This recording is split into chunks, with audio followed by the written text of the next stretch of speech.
Assalamualaikum warahmatullahi wabarakatuh. Perkenalkan, nama saya Toto Rianto. Saya dari kampus Unipar Jember, dari kelas semester 5 non reguler, nomor NIM 2019168620037. Ya, langsung saja untuk menyingkat waktu. Di sini saya mendapatkan tugas dari dosen kami, yaitu tentang kependidikan bina wicara. Di sini saya akan mempresentasikan tentang bina wicara. Sebelum saya membahas mengenai tentang anak yang mengalami gangguan bicara dan lain sebagainya, di sini saya akan membahas mengenai apa itu bicara.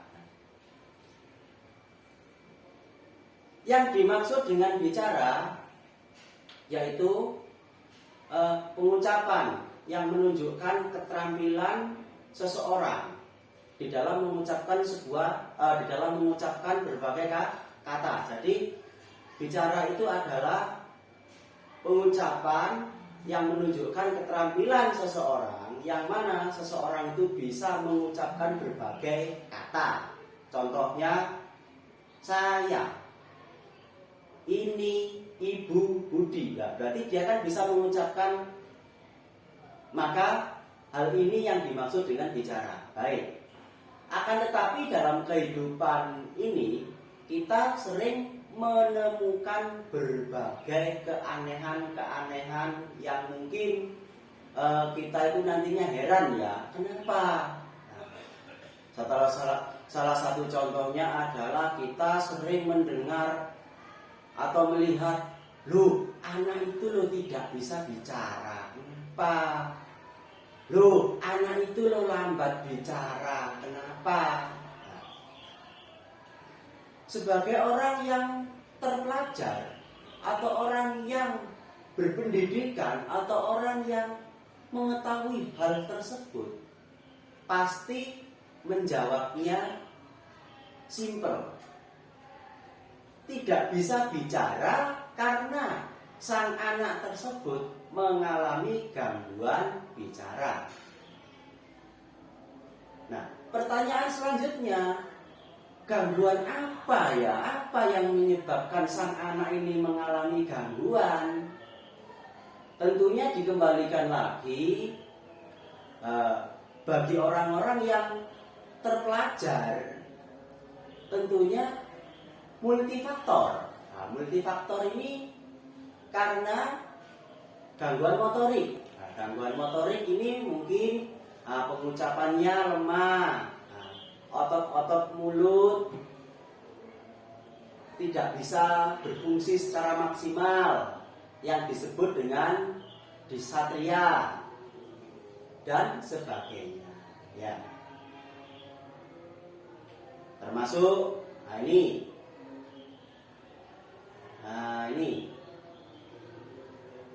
pernafasan. Nah, pernafasan ini juga sangat mempengaruhi stroke. Nah, cerebral palsy, dan masih banyak lagi yang lainnya. Nah, tanda-tandanya apa? Tanda-tandanya gangguan bicara ini pasti akan ada gejala atau tanda-tanda. Tanda-tandanya salah satunya adalah bicaranya keluh, dinafas tidak tajam, lambat dan terbatas gerakan lidah. Gerakan lidahnya ini sangat tidak maksimal. Stuttering.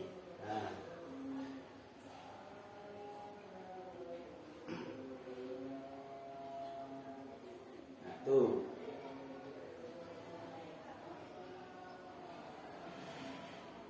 Oke, sekarang kita langsung ke ini, ya. ini. Untuk menyingkat waktu itu tentang pengertian bicara, gangguan bicara, tanda-tandanya seperti apa sudah dijelaskan. Sekarang kita akan masuk ke pokok permasalahan, yaitu keterlambatan bicara atau speed delay. Ya.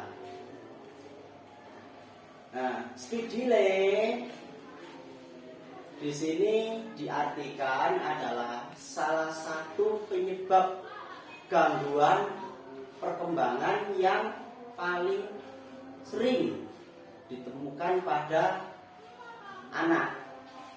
Jika gangguan bicara dan bahasa dapat diterapi dengan tepat, maka akan terjadi gangguan kemampuan membaca, kemampuan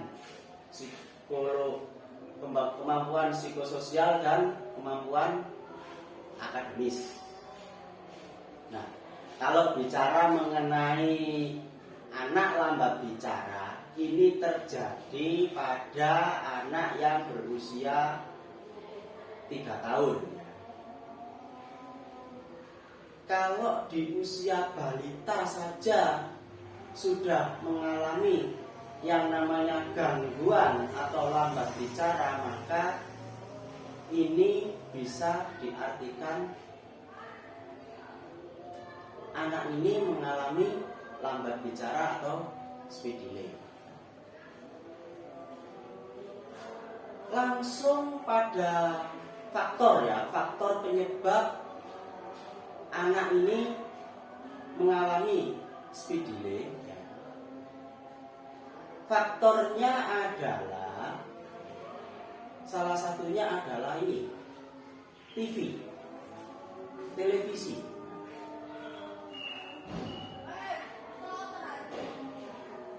Loh, televisi ini kok bisa ya mempengaruhi keterlambatan bicara dan bahasa?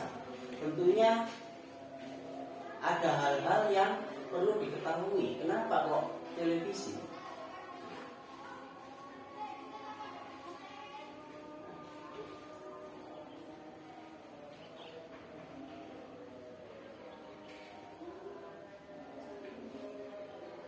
Nah, ini TV ini merupakan media yang tidak asing, ya, tidak asing lagi. Maksudnya di sini hampir semua rumah tangga ini,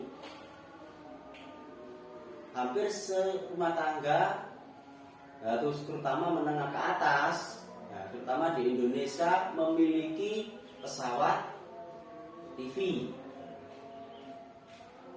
Sebagaimana yang telah diungkapkan oleh learning sosial atau teori pembelajaran sosial, bahwa individu akan banyak belajar dari lingkungan sosialnya, termasuk TV ini. Nah, ketika TV tidak memiliki tanggung jawab sosial kepada pemirsanya, seperti apa yang terjadi sekarang ini, maka banyak tayangan-tayangan TV yang tidak edukatif. Edukatif itu yang mungkin bagi anak-anak balita ini kurang mendidik, ya.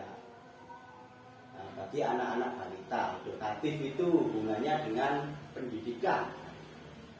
Program acara untuk anak ukuran 0 sampai dengan 2 tahun, 2 sampai dengan 5 tahun, dan seterusnya, itu tidak dikenal di Indonesia. Tak ada aturan,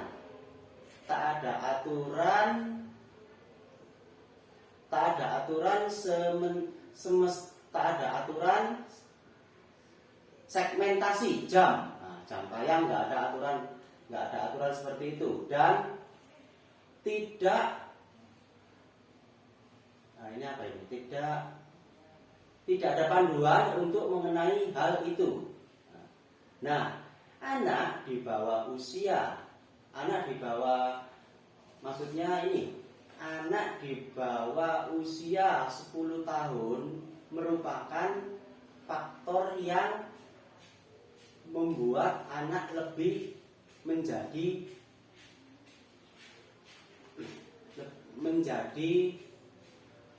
pendengar pasif, Anak akan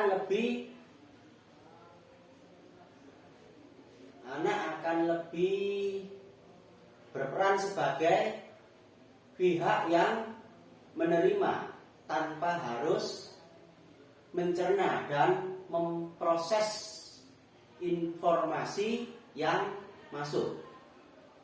Akibatnya, dalam jangka waktu yang tertentu, yang mana seharusnya otak mendapat banyak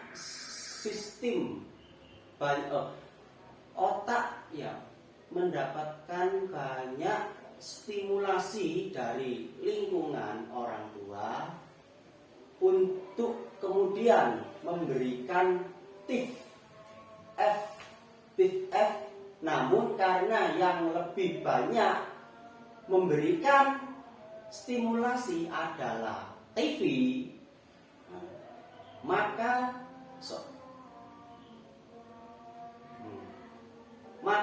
sel-sel otak yang berperan dalam bahasa dan bicara akan terhambat perkembangannya.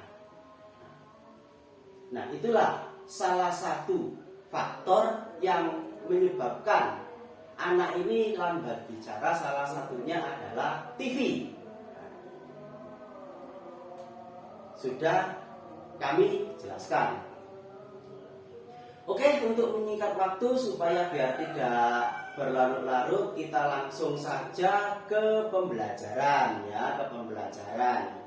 Nah, kalau pembelajaran ini tentang anak speed delay atau anak yang lambat bicara, tentunya ya terkadang kita itu kok masih bertanya-tanya bagaimana ya cara berkomunikasi dengan anak yang lambat bicara. Nah, pasti bertanya-tanya.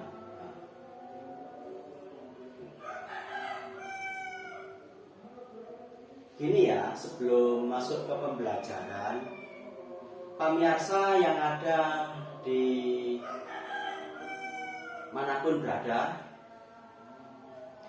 kita sebagai orang-orang yang mempunyai jiwa sosial atau orang-orang yang mengerti ya, tentunya kita harus bisa memanusiakan mereka. Memanusiakan manusia artinya kita yang tahu harus memberikan sesuatunya yang orang lain belum tahu. Intinya seperti itu. Artinya bagaimana memanusiakan di sini? Nah, saya ambil contoh adalah anak speed delay, anak yang lambat belajar, anak yang lambat bicara. Berarti anak ini masuk dalam kategori anak ini mengalami hambatan.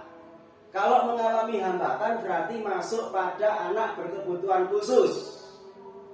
Nah, bagaimana sikap kita selaku orang-orang yang normal, artinya yang tidak mengalami kebutuhan khusus? Tentunya banyak hal yang harus dilakukan. Salah satunya adalah secara psikologis. Di sini orang tua harus terbuka. Orang tua harus terbuka.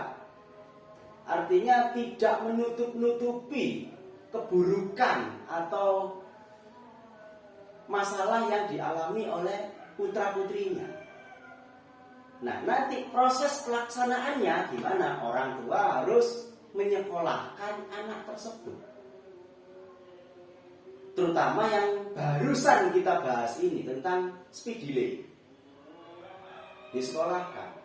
Nah, kalau sekolah ini nanti hubungannya antara sang anak dengan guru secara education ya, sang anak dengan guru, bahkan guru dengan orang tua.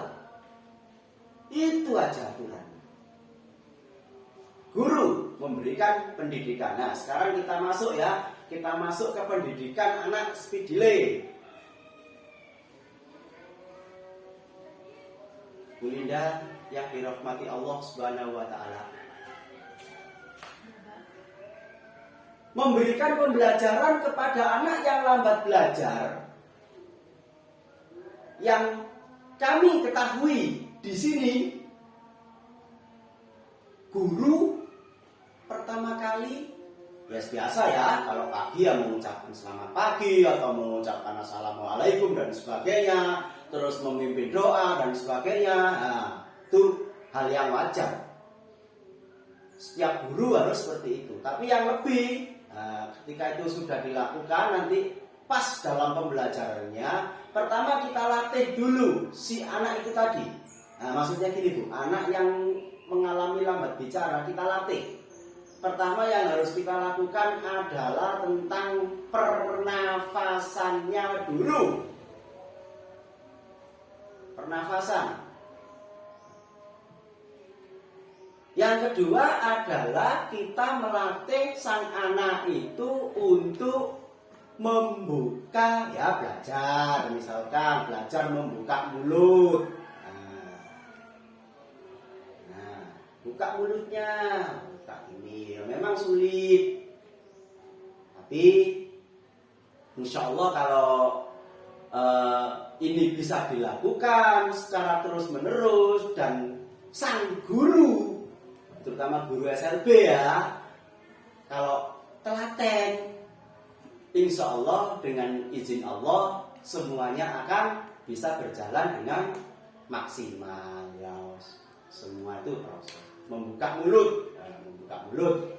Yang selanjutnya adalah kita menyuruh anak ini untuk menggerak-gerakkan lidah. Karena lidah ini adalah pancaran utama. Kita ini bisa berucap, ini kan juga dari faktor lidah. Kalau lidah kita ini pendek, maka ucapannya pun juga tidak maksimal. Lidah, gigi, bibir ini sangat dominan sekali. Peranannya ini penting. Kalau ini saja sudah mengalami hambatan, ini pun juga akan berpengaruh pada ucapan dalam bicara. Jadi sekali lagi, yaitu yang pernah kita ajarkan yaitu menggerak-gerakkan mulut, ya. Terus menggerakkan lidah, dan satu lagi yang lebih penting di sini adalah melatih apa? Melatih konsonan dan vokal. Melatih konsonan dan vokal. Tentunya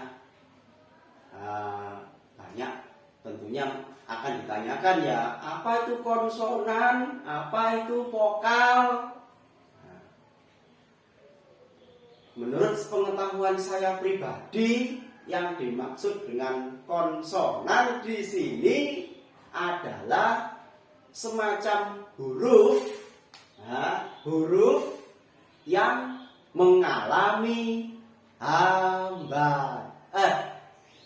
huruf yang mengalami hambatan. Contohnya apa huruf yang mengalami hambatan? Contohnya adalah huruf ini, misalkan. Nah, ini tangan gini, terus ini. Nah, T ini kan mengalami hambatan. T. Nah. Terus apa lagi? Masih banyak, ada huruf ini. Nah, huruf N. N ini mengalami hambatan. Nah, dan masih banyak lagi yang lainnya. Yang kedua adalah tadi konsonan, yang kedua adalah vokal. Kalau vokal itu kebalikannya, yaitu huruf yang tidak mengalami hambatan. Contohnya, nah seperti ini misalnya. Ada huruf A. A ini tidak mengalami hambatan. Ada lagi. Ada I. Ada ini. U. O. Dan ini. E dan sebagainya.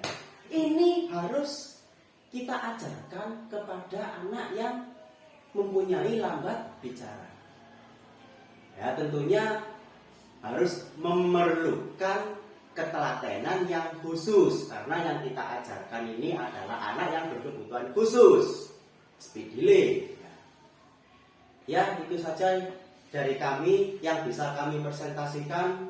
Kurang lebihnya mohon maaf apabila ada kekurangan. Saya akhiri. Assalamualaikum warahmatullahi wabarakatuh.